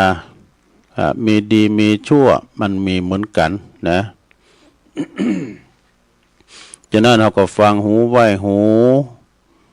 พอไปข่าวแต้ข่าวปลอมมันจึงมีหมดนะอย่างกำว่าโลกธรรมทั้ง8กันเนาะมันจะมีเป็นกูกัน4กูกันโลกธรรมนี่มันเป็นโลก มันเป็นธรรมกูกับโลกเฮานะถ้าไผเข้าใจในธรรมบทนี่นะจะได้ปรุงว่างเด้อปรุงว่างอย่างใดมันเป็นธรรมดามันเกิดขึ้นกับโลกเฮามียศก็ต้องเสริมยศเนี่ย เคยมีหน้ามีตาเคยเป็นอันนั้นอันนี้รับราชการเวลาเขาออกมาก็เสริมยศไปแล้วเนี่ยนะเขาไม่ลาบเนี่ยเขาก็เสริมลาบเนี่ยจะว่าลาบก๊อกน้ำใจนะ ลาภาษาการพิลาบสักการะต่างๆเวลาว่ามันมีลาบก็เสริมลาบเหมือนกันเสริมลาบได้แล้วก็มีสรรเสริญนะมีนินทาสรรเสริญนินทาพระจะมาสักเสริญเขาตลอดเวลาเพื่อก็มีนินทาพองนะนินทาวาห้ายใส่ไล่ไปซีเนี่ยมันมีโมดในโลกมนุษย์เท่านี้ศรัทธาแล้วก็มีสรรเสริญมีนินทามีสุขแล้วก็มีตุกนี่สี่กูนี่นะโลกธรรมทั้ง8มันถึงมาด้วยกันขนาดเด้อศรัทธาเด้อ กันไผเข้าใจในโลกธรรมทั้ง8มันถึงอยู่กับโลกเขาจะได้ปรุงว่างเนี่ยจะปรุงว่าง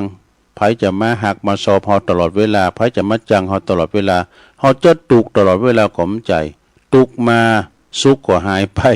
สุขมาตุกก็หายไปนะเป็นอนิจจังเนาะเอาละต่อไปขอประกาศข่าวสารงานบุญคือครูบาอาจารย์กันเด้อในวันที่31มีนาคมแล้วก็1เมษายนนี่จะมีงานทรงน้ำพระธาตุเจดีย์พบโชคทวีศรีสันเหมืองเด้อที่วัดสันเหมืองเปิ้นก็จะมีงานทรงน้ำพระธาตุปีนี้เป็นกรณีพิเศษด้วยนะเปิ้นจะได้เสกซ่อมยอมยกพระพุทธรูปเจ้าปิมปาเด้อนะเปิ้นก็จะมีการสวดมนต์ตันเจริญพระพุทธมนต์พุทธาภิเษกสวดมนต์ตันจะจบแล้วก็จะมีการเตดนำเตดธรรมมรดกธรรมกำเมืองทั้ง3-4ผูกกันนะเตดนำเตดธรรมแล้วก็จะมีสวดเบิกแถมอีกสวดเบิกนี้ได้รับความเมตตาจากคณะสงฆ์จากวัดพระธาตุเจ้าสลีจอมทองเพื่อจะมาสวดเบิกจบจากงานแล้วจะโกนเขาติบแล้วดูงานบุญใหญ่เน้อนี่นะงานบุญใหญ่ที่วัดสันเหมืองขัวแก้วอาราม ก็ปากันไปรวมบุญกันเด้อคืนวันที่31นะบ่จะสวดมนต์ตันแต่กลางวันก็มีตลอดวัน31นะเป็นวันกะเกมงานทรงน้ำพระธาตุกันอีกอาจารย์เน้นหลักเปิ้นก็ฝากประกาศมาเนาะพระอธิการอิทธิกรตุปีเปิ้นเถอะนะเจ้าอาวาสเนาะประหลงสมชายเพิ่มบุญมา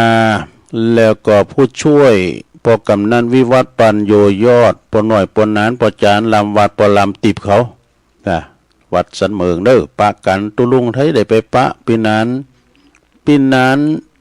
อินสมเตปิน ปีนันเจ็ดสีแล้วก็งานต่อไปศรัทธาญาติโยม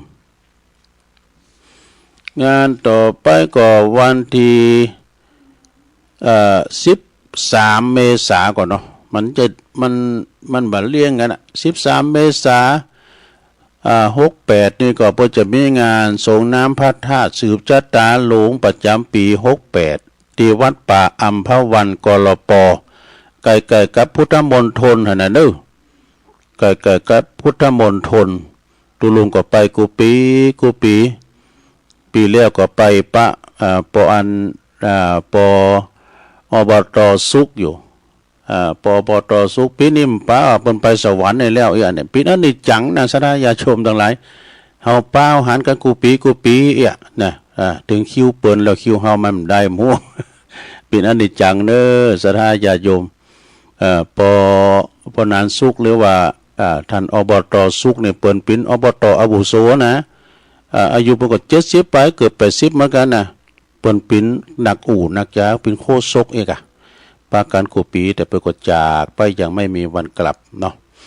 ก็วันที่13 เมษายนเด้อไปรวมบุญโดยการสืบชะตาแล้วเตดน้ำเตดธรรมส่งน้ำพระธาตุที่วัดป่าอัมพวันกลปใกล้กับพุทธมณฑลจังหวัดเชียงใหม่ได้เมตตาบารมีธรรมอาจารย์ท่านพระครูวิสุทธิ วิสุทธิรัตนธาดาอันนี้พระครูหมายปลายแดงนะหรือว่าอาจารย์เริ่มอาจารย์รัตภพนรินทร์โทเนาะปหลวงจันลันทรเทพปหลวงแหนบทองคำเนี่ยผู้จุย ก็ปากันไปเนาะ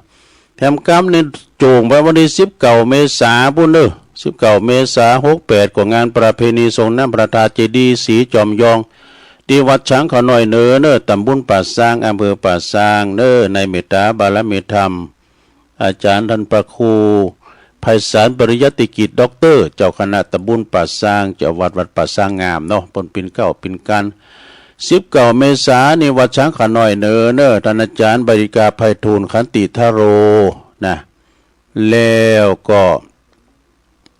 วันที่23ดีวัดป่าย่างก็คือช้างข้าน้อยใต้23 เมษายนนะ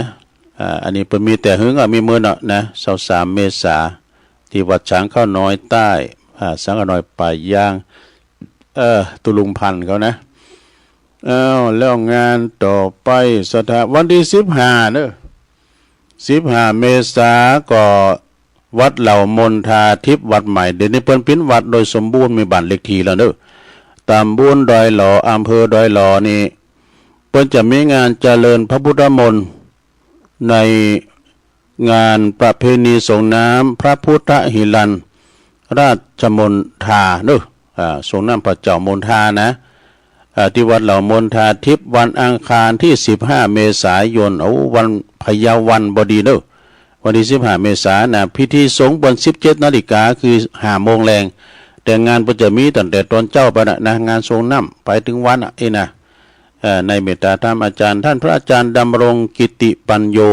นะรักษาการแทนเจ้าวัดเหล่ามนทาทิพย์พร้อมด้วยคณะสัตยาพี่น้องเหล่ามนทาเด้องานต่อไปก็1 ถึง 6 เมษายนนี่เพิ่นจะโบสถ์เน้นผากหล่อนที่วัดศรีไซโมนกู่ไล่มือเด้อวันที่1นี่เป็นวันโบสถ์แล้วเพิ่นจะมีโครงการถึง6 เมษายนนะอันนี้เอาหาวันหาคืนเด้อในเมตตาธรรมอาจารย์พระครูสิทธิกิตยาพรเลขาเจ้าคณะอำเภอเนาะในคณะสงฆ์ตำบลยางครามเด้อเพิ่นจะโบสถ์กันวันที่1 เมษายนถึง 6 เมษายนเด้อที่วัดกู่ไล่มือเนาะแล้วก็งานต่อไป22อันนี้แล้วไปต่อไปเป็นงานวันที่31 มีนา1 เมษายนก็งานโบสถ์เน้นภาคฤดูร้อนวัดศรีไซมูลก็ประกาศกูไล่มือเดี๋ยวกันเนอะก็ถูกแล้วเหรอ1 ถึง 6 เมษายนกูไล่มือเรียบร้อยไปแล้วก็อันตีวัดโบสถ์น้ำดิบด้วยนะประกาศให้อันคณะสงฆ์ตำบลน้ำดิบด้วย ตันเจ้าอธิการพิเชษสิริพัทโทตุพิเศษเท่านั้นเปิดพิเจ้าคณะตำบลพร้อมด้วยคณะสงฆ์ตึงตำบลน้ำดิบนี่เป็นตำบลใหญ่เนอะทางเดียวเปิ้นจะแยกกันเขต1 เขต 2แต่คณะสงฆ์เปิ้นสามัคคีกันเปิ้นแตกแยกกันเอาเป็นอันหนึ่งอันเดียวนะแล้วพระเจ้าโบสถ์เน้นภาคร้อนที่วัดโบสถ์น้ำดิบเนอะในวันที่31 มีนาแล้วก็1 เมษายนเหมือนกันเด้อ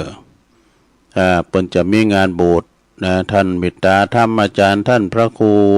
วิโรจน์ชยาพรประธานหน่วยอปตเฮาก็ใครมีลูกหลานอายุ7 ขวบก็เอาไปโบสถ์ได้เด้อนะแล้วก็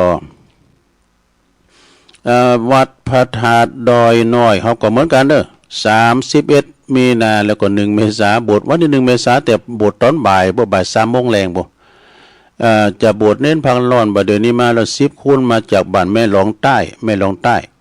แล้วก็จะมาแถมมันจะมาบ้านเดียวกันด้วยมาเป็นคณะเดี๋ยวนี้รุ่นน้อยรุ่นใหญ่ก็มีมองแปะการเนี่ยก็มากันกิ้วเดี๋ยวตุ่มเขาแกงเขาถึงวันแล้วก็วันที่1ก็จะโบสถ์ที่วัดพระธาตุดอยน้อยก็กะประมาณสัก30ถึงหมดเด้อที่ตั้งเป้าไว้50ก่อนนะแล้วก็มีหลวงพ่อพระครูสาธุกิจจานันท์เนาะประธานอาจารย์หมอด้วย และคณะสงฆ์ทุกวัดในตำบลดอยหล่อเขต3ทุกเขตนะ เขต1เขต2เขต3นะกองงานเลขาก็มากันหมดเด้อแล้วก็วันที่5เมษายนนี่เปิ้นก็จะบวชเน้นภาคร้อนณศูนย์ปฏิบัติธรรมอำเภอดอยหล่อโดยเมตตาบารมีธรรมอาจารย์ไพฑูรย์ขันมหาลาโภเด้อประธานศูนย์จำนวนบ่เดี๋ยวนี้ละอ่อน50คูณละบ่ดู50คูณเปิ้นจะบวชวันที่5หลวงพ่อท่านพระครูสาธุกิจนันท์ไปเป็นอุปชาเด้อ แล้วก็อันนี้งานต่อไปก็คือวัดใหม่หนองหอยเด้อใหม่หนองหอยนี่ตำบลสันติสุขอำเภอดอยหล่อก็เพิ่นจะมีงานไหว้สาปาละมีวันกตัญญูวันคล้ายวันมรณภาพของหลวงปู่ครูบาอินโทเด้อณวัดใหม่หนองหอยในวันที่12เมษายนสถานญาติโยม12เมษายนเนาะ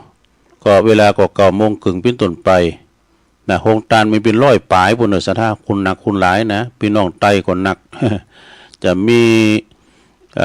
แห่ก้าฟ้อนก้าเด้อมีสัปปะเด้อสถานเด้อก็ไปกินเป็ดตานกันที่วัดใหม่หนองหอยในวันที่12เมษายนมีอีเกโดยมีมหรสพหลายอย่างเนาะในเมตตาธรรมอาจารย์พระครูสังวรยติกิจเจ้าวาดเนาะก็ปากันไปทำงานหนึ่งก็คือ 2-3 เมษายนนี่เพิ่นจะมีงานประจำปีที่วัดดงมะเฟืองเด้อตุลุงเมฆฝากประกาศมาเลยนี่นะ ตุลุงเมฆนะ2-3 เมษายนนี่เพิ่นจะมีทรงน้ำหลวงพ่อใหญ่พระเจ้าหลวงเด้อพระเจ้าสูงนะพระเจ้าหลวงนะปดโตใหญ่ขนาดนะเพิ่นจะมีการทรงน้ำพระเจ้าหลวงทรงน้ำพระธาตุยเมื่อวันนี้มีหยังเมื่อคืนนี่มีลำวงย้อนยุคมีลำวงย้อนยุคนะเลมอนแบนนี่ก็ตุปีเมฆฝากประกาศมาเนาะแล้วก็งานต่อไปเพิ่นจะบวชป้อยสางล่องเด้อ11-12 เมษายนที่วัดป่าลาเนอเด้อวัดป่าลาเนอนี่ก็ตั้งอยู่ตำบลสันติสุขอำเภอดอยหล่อ ได้เมตตาบารมีธรรมอาจารย์ท่านพระครูสุคนบุญญากรซึ่งเป็นปิ่นตีปรึกษาเจ้าคณะตำบลและเป็นพระอุปชาโดยแล้วก็เมตตาธรรมอาจารย์พระครูวรธรรมมานาถอันเป็นเจ้าคณะตำบลสันติสุขเด้อปิ่นเก้าปิ่นกัน11นะเพิ่นก็จะแห่นาโกฏโบสถ์นากัน12ก็จะโบสถ์ตอนแรงเหมือนกันเด้อบ่าย 3:00 นนะจะโบสถ์ตอนบ่ายที่วัดป่าล้านเหนือตำบลสันติสุขอำเภอดอยหล่อเฮาเนี่ยนะเมตตาธรรมอาจารย์พระครูปิยกิจปิยศิลวิเชียรเนาะเจ้าวาดฝากประกาศมาเด้อทำงานหนึ่งอันนี้ก็ปุ้นวันอังคารที่28-29 เมษาย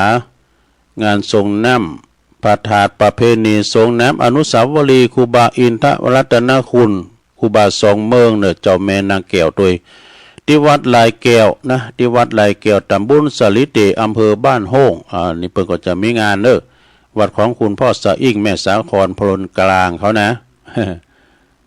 เพิ่นจะมีงานนะเพิ่นจะมีงานส่งน้ำพระธาตุเนาะแล้วก็อันนี้ทำงานหนึ่งก็สถาญาติโยมโอ้นี่ไก่นี่เพิ่นได้ยินก้าเก่า11นี่หมอเมษาเพิ่นจะลองปล่อยลงสุ่มประตูกำแพงวัดโดยที่วัดสันกูทอง สันกูทองครูบาศรีหมื่นปุ่นนะเพื่อวันเสาร์ค่ำเพิ่นก็ประกาศเพิ่นเนาะพระประหลัดจำนันสุทธิโลอันนี้งานทำกรรมหนึ่งในประกาศนี่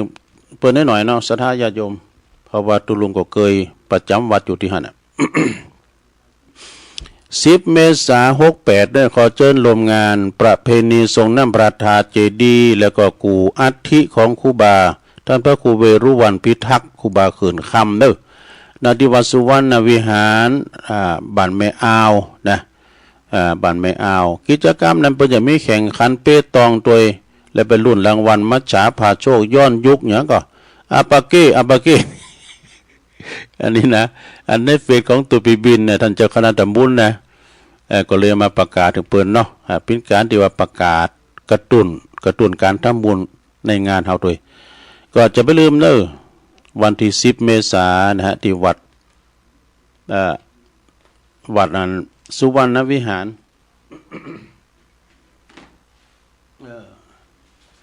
วัดสุวรรณวิหารเนาะศรัทธาญาติโยมทั้งหลายวัดสุวรรณวิหารนี่กดต้มก่อนนี่พระเนนหนักนะศรัทธาเปิ้นตานเข้าใหม่กุปีสมัยอาจารย์ขึ้นข้ามเปิ้นยังมีอินทรีย์ชีวิตอยู่นะวัดพระบาทไว้ตานวัดพระบาทกำแล้วก็มาตานวัดสุวรรณวิหารเนี่ยพระเนนเปิ้นหลายศรัทธาแล้ววัดเปิ้นก็งามมีวิหารโบสถจตุรมุขตัวนะมีศาสนวัตถุหลายอย่างปิ้นป่าไม้เดี๋ยวนี้ซ้ำตุปีบินเปิ้นปิ้นเจ้าคณะตำบลโดยปิ้นพระครูแล้วลืมราชทินานามเปิ้นไป เปิ้นปิ้นพระครูแล้วนะแล้วก็เปิ้นตาสีเริ่มเปิ้นบูรณะโบสถซ้ำงามเนาะซะท่าโบสถจตุรมุขก่อนนี่เปิ้นเข้าปริวาสกุปีสมัยอาจารย์ขึ้นค่ำเปิ้นจัดนะตุลุงไวยเขานี่ก็ตุลุงนินเขาวัดนั้นตุลุงนินนี่อยู่วัดบ้านไฮเนาะโอ้หลายกรรมก่อนนี่คิงเนอเปิ้นจัดเข้ากรรมปริวาสที่หั่นน่ะเปิ้นจัดกันไปพินตำบลหรอพินตัวแทนตุลุงก็ไม่ไปในตำบลไปในนามโอ้คิงและมุลีนี่ไม่ได้ดูนะเนอะจบเขาสันกันบุตรตุลุงจะตักตังลายกันเด้อกำลังเปิดมือถือนี่นะตักตังลายก่อนแล้วก็จะเปิดสายหน้าใหม่เนาะศรัทธาญาติโยมวันพุธก็มาฟังกันแถมวันพุธนี้ก็จะมาฟังกันปีนั้นนี่ก็กิจกรรมยกวัดมาบาทผูกเป็นวันศีลตัวละเป็นวันเสาร์ตัวอีกวันนี้สถานีบอดไปหลายตีลำปางก็บ่ได้ยินเมืองฝางก็บ่ได้ยินนะก็ขอได้องค์ขลงในเมืองนี่ก็พอใจแล้วนะคืนวัดไฟหินนี่ไปไกลจะเกินดูโอ้ขอความกันลังเขาอันนี้เพิ่นตักมาตั้งลายต่อไปตักตั้งลายศรัทธาญาติโยมตั้งหลายโอ้หลายก็เริ่มตั้งแต่แม่หลงสายฝนจันกุลนะพี่น้องน้องผ้าขาวหลายปีเนาะก็ฟังอยู่โยมจากดอยน้อยพัฒนาหนองหานสันทรายฟังอยู่โอ้ตุอุ้ยเขาก็มาหลวงพ่อบุญปันปุญญธรรมโมไหวสาตุอุ้ยวัดแม่โป่งดอยสะเก็ดเนาะแม่อุ้ยน้องฟังอยู่เจ้าแม่แดงอัมพรจากเต็นดอกไม้จอมตองบุญส่งจากลำปางไหวสานะครับบรรจงกันทวงปีอ้ายไตโหนำดิบนะโอ้แก่เก่ามาแล้วเจริญปอนปอหลวงสุมเมธอินตะแก้วปอหลวงเสียว โยมนนนี่เจ้าหินเขียวเนาะนนสิริหินเขียวฟังอยู่กศนแม่ครูธัญญานะกศนตัวโยมอาลีจากตุนเปานะสันกำแปงโอ้วันนี้สุทันนี่เปิ้นลื้อหลวงดูปีอ้ายไตโหเฮานะเกิดรถเต้นอยู่กันวันเนี่ยโอ้อันนี้แม่ครูเพิ่นพิษทิพย์พลึกนะแม่ครูฟังอยู่เจ้ายินดีแม่ครูโยมยุพินหอมมาลาพี่น้อยฟังจากแม่โยกชัดเจนดีอีนะโยมกนกพิษชัยนะฟังรายการตุลุงนานอยู่ในปุ่นหวยงูในฝางนะแล้วก็มีเจ้าอธิการหรือว่าพระครูสุจินธรรมานุวัตตุปิชาจากวัดป่าตาลวัดป่าตาลก็ฟังอยู่โอ้ตุลุงดอยตุลุงก็ฟังอยู่วัดวัดคีรีวิเวกหรือว่าวัดปุณณะจอมพอนะแม่ศิรินทิพย์บุญเลิศนี่อันนี้ก็ฟังกันอยู่ก็ไหวสาบารมีธรรมหลวงพ่อพระครูปฏิภาณธรรมทินตุลุงดอยเฮาไหวสาหลวงปู่นะครับจะเปิดสายกันเจริญปอนราชการครับอ๋อหลวงพ่อกิจเนาะอากาศดีนะอาจารย์นะไม่ชั่วแล้วมันไม่หนาวเท่าไหร่ฝนไม่มีฝนไม่นั่นน่ะไม่มีฝนไม่มีเปล่งลึงดีแล้วเดี๋ยวตกก็ตกหน้าดูแล้วมันก็จะตกเลยให้มันลมก็แล้วกันเนาะ ไปสาครับ เอานมัสการ เวลาเหลือน้อย หลวงพ่อครับเอาหลวงพ่อกฤษปุณณเจงดาวคนนั้นน่ะนะเจริญปอน เจ้าไหว้สาเจ้าจักเป่าตำนานวันจักขันลงนะเจ้ามี3 ตอนนะเจ้าจักเป่าตำนานวันจักขันลงญาติพี่น้องได้ฟังเลยนะก้าวมาหาพุ่มไปตายปัญหาธรรมบ้านนามีอยู่3 ข้อเอาโหประกันพันนันขันต่อตอบว่าได้นอตัดหูเดินนายว่าตอนเจ้านั่นราศีนี้ไหนกลางวันยามควายสีอยู่ไหนเจ้าเวลาต้นคำอยู่ตีในเล่าธรรมบ้านเจ้าก็มากับใจปัญหาครั้งนี้เฮาคงจะตายตอบว่าได้เลยธรรมบ้านจึงออกมานั่งตีไต่ต้นตาลได้ยินโจคานอุกันเนื้อเจ้ามีนกอินทรีโพแม่แก่เท่าวันพุกมัวเจ้าจักเอาอย่างกินอินทรีตัวผู้ว่าขายาอินจักมาตัดสินตัดโหกุมารหรือทำ2 ตอนนะเจ้าน้องย่องว่าเก้านะเจ้ากำมาเป็นเก้าเป็นกันนะเจ้าภาษาไทยแปลว่าเป็นประธานหรือเป็นแม่งามนะเจ้าไหว้สาเจ้า อ้าวสายต่อไปเจริญปอน กราบนมัส โอ้ การ สายบุญมาแล้ว โอ้ตะกี้ไผ่ฟังพิษก็ว่าไผ่อู้ก็พิษพูดนะเกิดวันพุธได้วันศุกร์ก็ไม่ได้วันเสาร์ วันศีลเดือนดาววันพุธอ่ะ วัน ครับ วัน วัน พุธ พุธวันศุกร์นะตัวลุงแดงมานะผู้แดงมาด้วยนะ เด็กอะเนาะ เธอบอกโอ้นะได้ฟังขี่โลกว่าตั้งฟังใส่ความตั้งใจนะนี่นะ ขอบคุณหลายๆขอบคุณหลายๆขอว่าวันเสาร์อ่ะ ขอโทษ ใช่วันพุธในวันศีลเป็นเดือนดับวันศุกร์นะ งานบุญก่อนนักนะตัวลุงเนาะ ครับมีหลายเหมือนกันนะลุง ก็น่าจะขอประกาศให้หน่อยคือกับอันวัดปะแม่แดงพระสวนสว่างหมู่2ตำบล ประ ปะ กาศ ป้อง ไปเลยครับเอาเลย เเพิ่นจะประเวณีธาตุวันที่12เดือนเมษายนพระครูสุหัสนะพระธิการชยานนท์หรือเจ้าเป่งเขาเนี่ยนะตัวหลวง อ๋อ เพิ่นมาออกไว้นิมนต์เพิ่นเอา2จังหวะเนอสถาตั้งหลาย ตอนเจ้าเวลา6 โมงครึ่งหับบิณฑบาตในวัดเจริญพระพุทธมนต์สงฆ์น้ำพระธาตุตอนบ่ายภาคที่2นิมนต์หัววัดต่างๆของวัดปะแม่แดงภายสวนสว่างวันที่12เมษายนก่อนวันสังขารล่อง1 วัน อ๋อ และงานบุญงานกุศลที่ตุลุงยองประกาศไว้นะโอ้ทนโมทนาบุญเลยนะเอาประกาศได้บุญด้วยนะเนาะ มันงานหลายไก่ปี งานหลายงานติดก็ไปเจอเพื่อนหลวงทางล่ะตอนนี้พระธาตุว่าเราเนาะ มันเป็นประเพณีไปเดี๋ยว แม่นแล้วก็บวชผักฤดูร้อนแถมเนาะผมก็ขออนุโมทนากับคุณพงษ์พิเชษฐ์ฝ่ายแดงและครอบครัวที่หัดเป็นเจ้าภาพผ้าไตร2 ชุดปัจจัย 2,000 บาทให้กับวัดพระธาตุดอยสะเก็ดที่จะบวชสำเร็จผักฤดูร้อนในวันที่6 เมษายนจบวันที่26ซึ่งกันละใครได้เน้นน้อยมาอยู่โดยสัก4-5 ตุนเหมือนกันนะเขาได้บวชปุ่นอ่ะผมง่วงนะครับผมมาก่อนถามสถาเนี่ยส่งเฮียนได้ก็มีรถส่งก่อนอย่างงี้อันนี้เป็นเบื้องต้นเนาะอาจารย์อาครูเนาะผมใจสุดไปทุลุงยองไปสถาเขาไปสาครับ ไปสาขาโอ้การพิษพลาดอย่างใหญ่ลูกได้กับขอบคุณหลวงพ่อมานิดเด้อพวกวันศุกร์เด้อสถานเด้อโอ้พิษพลาดแต่เจริญปอน กราบไหว้สาเจ้าตะลุง แม่สีทองน่ะ เจ้าฟังอยู่เจ้า ชัดเจนดีเนาะนำบ่ เจ้า ลง เย็นดีเจ้า อันนี้แดนดินถิ่นล้านนาเนาะ เจ้าไหว้สา เจริ เจ้า ญปอนเจริญปอน เจ้าตะลุง เออ น้ำจืดไม่อุ่ยว่าได้เนาะ นี่เสมอเนาะ สาวว่าได้ยินจากมือในมันดินที่นั้นนามันวันดังในวันชูเนี่ยมันเด็กก็พูดพาดละเจ้า คอยฟังไปเตอะมันฟังไหนใดก็ฟังไปเด้อ มันไม่ได้ยินเลยแหละตะลุงเอ้ย ฟังตั้งปิดตั้งลายก็ได้ยินดีเด้อ ว่าเจ้าสาวนะจู 0899556506 เจริญปอน เจ้าตะลุง แม่เพนนะว่าไป เจ้าแสงไฟสว่างตาแสงธรรมะสว่างใจสว่างตาได้แสงไฟสว่างใจได้แสงธรรมเจ้าฟังชัดเจนให้กำลังใจได้ตะลุงเด้อ เจริญปอน จ้า โอ้